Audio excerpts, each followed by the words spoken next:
Hey viewers, welcome back to our channel. Today, we're delving into a captivating term that is a color. It can be described as a deep, muted brown with gray undertones, creating a warm and timeless appearance.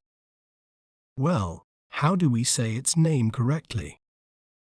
We may pronounce it as sepia, sepia, C-P-R, sepia. This color creates a sense of nostalgia, warmth, and classic sophistication, often associated with the timeless beauty of vintage photographs and historical art. Isn't it fascinating how breaking down a word can make it clearer?